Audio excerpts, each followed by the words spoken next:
You ask Tiger to solve. This deals with linear equations with one unknown. The final result is x equals -3/4.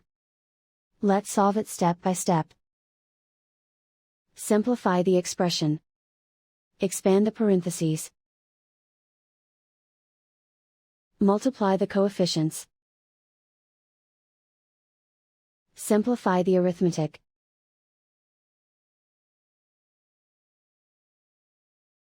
Swap sides.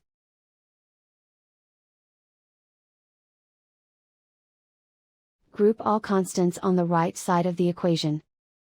Add 7 to both sides. Simplify the arithmetic.